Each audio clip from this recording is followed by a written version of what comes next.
OK, so our top story tonight. My plan for the economy is working, says Rishi Sunak, but with a tough triple by-election test in just 9 hours, has he persuaded voters?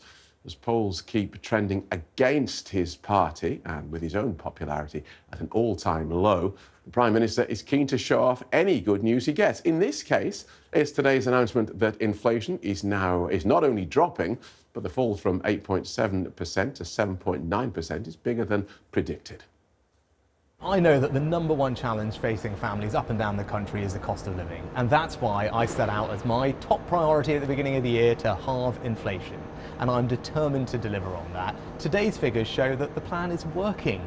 I know people are frustrated and they want this to happen sooner, but they should have confidence from today's figures. They show that the plan is working and we are going to stick to the course. And you ask what the government's role in all of this is. One of the most important things that I have to get right is not borrowing too much. Because if governments borrow too much money, if we make the wrong decisions, even though they sound easy and nice in the short term, that will just make inflation worse, make it last for longer. I'm not going to do that.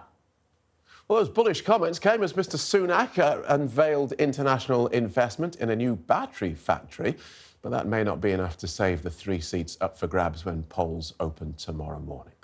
Let's go through this with the Sun's deputy political editor, Ryan Saby. Welcome to the studio, Ryan. Last-minute good news for the Conservatives, but how likely do you think they are to hold on to those 3 seats up for grabs tomorrow? Well, I think there was some welcome good news, as you say, on inflation today, but it feels it's going to be a little too late to save Rishi Sunak and those 3 seats.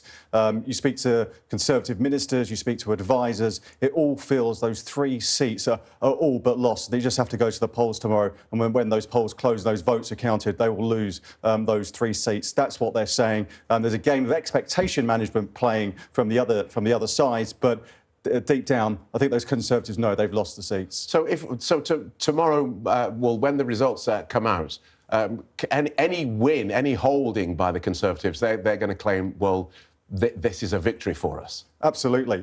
They'll be looking at those percentage swings, how much the vote goes towards Labour and the Liberal Democrats, then trying to parallel that towards the next election and work out whether Labour are on course to be the biggest party or whether they're on course to have an outright majority in the next election, and just try and work out where they are in the mix of all that.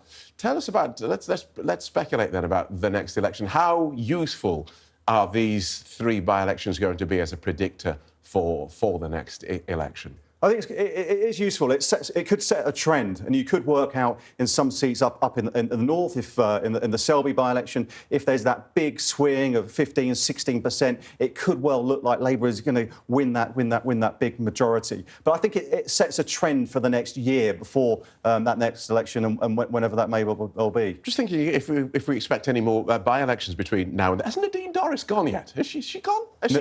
She keeps saying that I'm going, but has she actually put in a paper? Nadine Dorries said she will go. She hasn't actually written to the Chancellor and said, I want to go, and he'd give the green light for that. But again, that by-election will be another headache for Rishi Sunak when it happens, and that could be towards the end of the year. All right. There's some conversation about when the election might come. So when are we expecting? Rishi Sunak has got until January 2025 to call that election. There's some money, people being talk about it being held in May next year. And one of the reasons, a few reasons why you might do that is because it's the same day as the local elections. Do you want another drubbing at the ballot box before you go to a general election? And don't forget, in the summer, always seems that those arrivals by small boats, those people crossing the Channel, always come in those summer months, where the numbers do get bigger. So before that comes, do you want to hold that election in May and just go to the polls then? Away from tomorrow's by-elections, the Conservatives have announced Susan Hall as their candidate for London Mayor. Away from London, nobody knows who she is. Is she a big name? What does this mean for their chances in London? I think it's a fresh face, but I think on the other hand, you can have Labour really preying on the fact that she hasn't got that much experience. So she's been an Assembly member in London, but beyond that, we don't really, the wider public don't really know a great deal about her. So I think Labour have got, got the ace card there. They will play the experience against inexperience. OK, so not a big name. What does this tell us? Because, of course, Boris Johnson is a former London mayor. Ken Livingstone, the first London mayor, was a big national player. What does it say about the Conservatives and what they think their chances are in London, that they've picked this relatively unknown outside, but perhaps well-known in London person to stand for mayor? Yeah, I just think they've taken that decision maybe not to throw all their aces or throw a big card in there, maybe to avoid that humiliation in London. There was talk earlier of Rob Rinder standing as a Conservative, maybe to give that personality and just grab the headlines a little bit more. All right. Good talking to you. Thanks very much for joining us, Ryan. You've got a couple of days ahead. Thank you.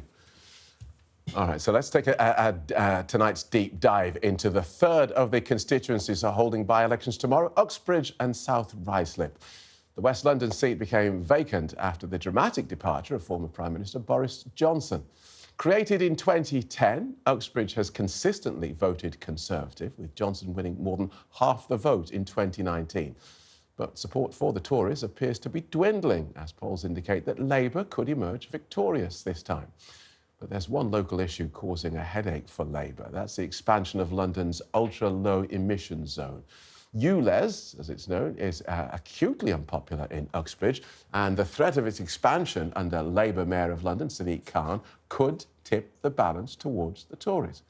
Well, Conservatives are also facing anger over the state of Hillingdon Hospital on their watch, and a lack of government support during the cost of living crisis hasn't gone unnoticed.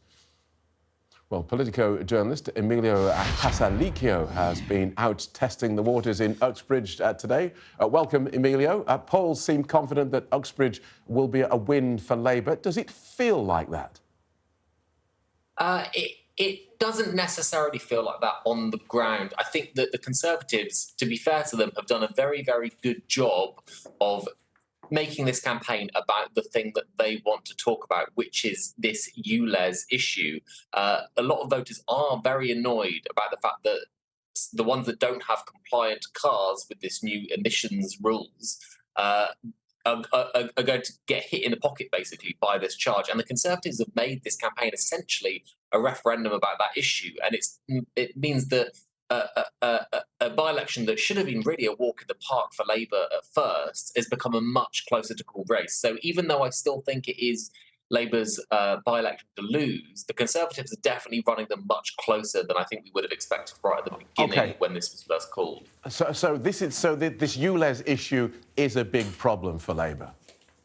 Yeah, no, I think it absolutely is. I mean, it's being brought in by a Labour mayor, and so it's got Labour. Labour is completely attached to Labour, and since this by-election started, we've seen the candidate in Uxbridge for Labour trying to distance themselves essentially from the ULEZ policy, trying to say that he would try and protect Uxbridge from being affected by it at all.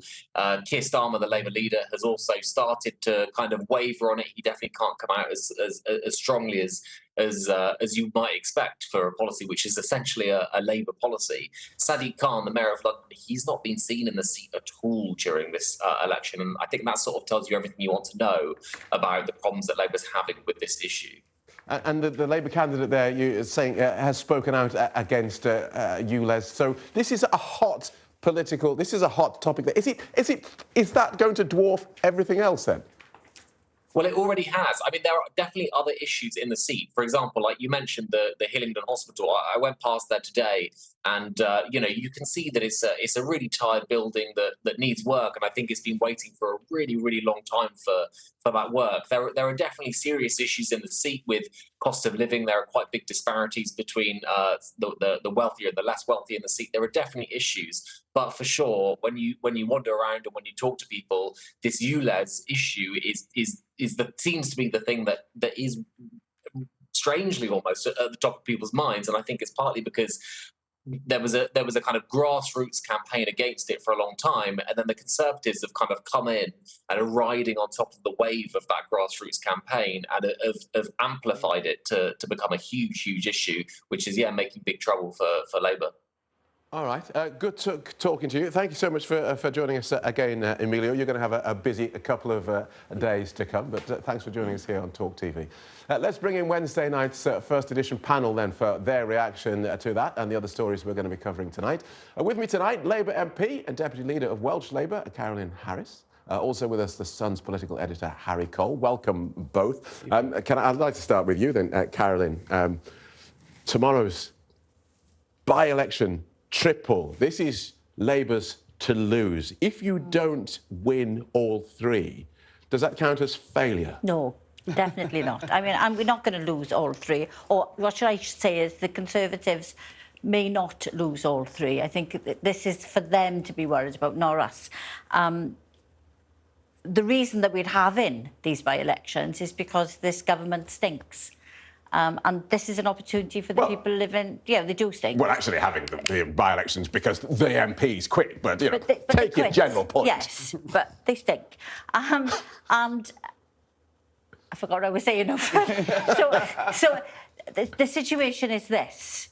The people who they are representing have not had representation, and the people are ready for a change. But the outcome will be the outcome, and I'm not even going to try to guess. Harry will know more about that than me. But I just know that we've put everything we can into it and we've worked hard, and it's now up to the people to decide. Not really true, though, is it? Because your big hitters have stayed away. You know, Mayor Khan has stayed away. Keir Starmer hasn't been there. I think he has. Oh, certainly when we were just talking about Oxbridge, has he? Yeah, I'm sure Keir has been there, and I know Rachel has been there. I was there Monday. He went for an afternoon. He popped in. He popped in. Yeah, but we have been pretty busy in Parliament. We've had a lot of votes. And fair enough. We've had the immigration bill. You're too busy. Harry, are you looking at? Are you predicting a clean sweep there for Labour? I've given up making predictions in politics a long time ago. However, perhaps you're in the wrong job. Political editor. We're here to report, not to predict. What we are seeing, though, tonight is some serious expectation management by both the Labour Party, with Carolyn here, and the government, who are saying this is going to be a very challenging night. We had Greg Hands, the Tory chairman, briefing Cabinet on Tuesday, saying it's going to be a challenging evening. Governments don't win by-elections. I would say that Selby is a very interesting test. Regardless of the result, I think people will be poring over, I think, as Ryan said earlier, the swings, where voters are going. It is a former industrial area in the north that could well be a sort of bellwether for whether Labour have any chance of winning over those heartlands or making gains in those or inroads into those heartlands from that they lost in 2019 at the next election. With Oxbridge, there's going to be a fascinating sort of almost mini referendum, a local referendum in the outer London boroughs on ULEZ, a totemic issue for the London Mayor Sadiq Khan. So there are some local issues at play. I suspect the government are going to lose all three of these by-elections. The Lib Dems has thrown the absolute kitchen sink at Somerton and Frome by-election down in Somerset. If they can't take that seat in a by-election, they have they are basically done as a political force. So I think it will be a bloody nose for Sunak and the government on tomorrow night. There's time tomorrow night. But whether Keir Starmer is solidifying that massive poll lead he has in the opinion polls, whether he can translate that into results is a big test. I just want to talk a quick word about Keir Starmer and the U-turn on the two-child benefit cap, which has brought a lot of flack onto him from your colleagues in Labour. Where are you on this, Caroline? Was this him being a strong leader, taking tough decisions, or is he just wrong? No, he's just... I mean, I get where my colleagues are upset, or some of them are upset about it, because, I do a lot of work around poverty myself, but this is about grown-up politics. It's about... So he is right to have done that U-turn? He's right because he's looking at what we can afford and what we can deliver, and that's the whole thing about when you're preparing for government. You can't promise what you can't deliver, because then you're letting people down. And I think this is what you're seeing in Keir. It's a different kind of leadership where there's a lot more honesty and there's a lot more realism. And unfortunately, some policies, which we may on principle not like, but the bank balance says we can't afford it, so we've got to suck it up and say we can't afford it. It's only 1.5 billion pounds a Well, year, though. I but mean, there are other in the things. terms of in the scale of vast government spending, that's But there are kind of other welfare- that's kind of a rounding but there are error, other really, welfare isn't it? benefits, If you Harry, really you know did want to be a that. radical and Yeah. incoming government that wants to tear up 12, 13 years of Tory rule, and this is such a despicable and totemic issue, you have the flexibility to say, you know, we want to do this. Isn't the point that Keir Starmer doesn't want to be a radical? Keir Starmer wants to be that nice chap. He's pragmatist. He's a real. It's not, I don't think he knows. They look in, they're projecting as to what we can do, and there are other welfare benefits that we'd love to change. But if the money's not there in the public purse, you can't. How big an issue is this, do you think, Harry Cole? Is this just Westminster chit-chat, or do people out there care about this? I think where it's actually really hurting Keir Starmer is in Scotland, because the SNP obviously are against this. Anna Sarwar, the Scottish Labour leader, I think would like this to be a policy that they fight on, but is having to bite his tongue now. There's a real opportunity for Labour in Scotland to make some serious headway against SNP, but this is almost a gift to them. You saw it at PMQ today. Stephen Flynn, the SNP leader, didn't stand up and attack the Tories with his two questions to the Prime Minister. He did this sort of elegant pivot. He asked the Prime Minister questions to attack the Labour leader. So it's a flank that I don't think Keir Starmer would like to be fighting on. I can see what he's doing. He's trying to basically shut down any suggestion that he's going to be a spendaholic. But I do wonder whether he's perhaps underestimated the scale of opposition to this particular policy within his party. And a word about Rishi Sunak, then. His popularity at an all-time low. Just a quarter of Brits surveyed by YouGov last week hold a favourable view of the Prime Minister. Two-thirds have an unfavourable opinion. And is that all about mortgages and the cost of living? Go on, Caroline. I think it's a mixed bag. I think it's the legacy of the Tory party. It's the recent history of the Tory party. It's how people feel about the Tory party, as well as the state the country's in at the moment. But you can't go through a Boris, Liz Truss, Rishi Sunak kind of experience without somebody paying the price for that. And now it's Rishi Sunak. Look, I think it's 13 years in. The government has lost the benefit of the doubt. There is a feeling of change out there. It feels a little bit like the guy can't catch a break. Yeah. He's had an all right day today. Inflation's down a bit, but interest rates are still going to be going up. Namara is saying they're not going to come down until 2024.